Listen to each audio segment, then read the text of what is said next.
حضرت سیدنا ثابت رحمۃ اللہ تعالی علیہ سے منقول ہے کہ ایک عورت کھانا کھا رہی تھی، اتنے میں سائل نے صدا لگائی، مجھے کھانا کھلاؤ، مجھے کھانا کھلاؤ۔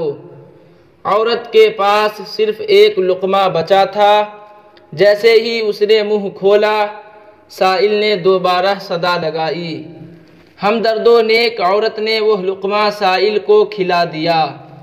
کچھ عرصہ بعد وہی عورت اپنے ننھے منھے بچے کے ساتھ کہیں سفر پر جا رہی تھی کہ راستے میں ایک شیر اس کا بچہ چھین کر لے گیا۔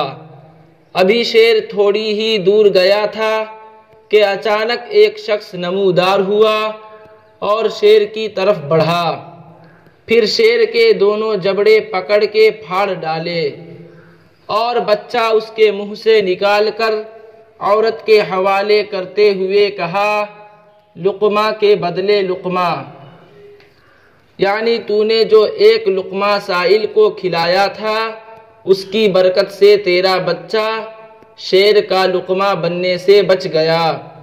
حضرت سیدنا اکرمہ رضی اللہ تعالی عنہ فرماتے ہیں، حضرت سیدنا ابن عباس رضی اللہ تعالی عنہما سے مروی ہے کہ حضور نبی پاک صاحب لولاک سیاح افلاک صلی اللہ تعالی علیہ وآلہ وسلم نے ارشاد فرمایا، ایک عورت کے منہ میں لقمہ تھا، اتنے میں سائل نے صدا لگائی، اس نے وہ لقمہ سائل کو کھلا دیا۔ کچھ عرصہ بعد اس کے ہاں ایک بچے کی ولادت ہوئی۔ جب وہ کچھ بڑا ہوا تو اسے بھیڑیا اٹھا کر لے گیا۔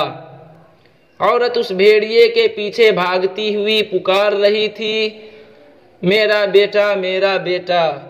اللہ عز و جل نے ایک فرشتے کو حکم دیا کہ بھیڑیے سے بچہ چھین لو اور اس کی ماں کے حوالے کر دو، اور اس سے کہو کہ اللہ عز و جل نے تم پر سلام بھیجا ہے اور فرمایا ہے کہ یہ لقمہ لقمے کے بدلے ہے۔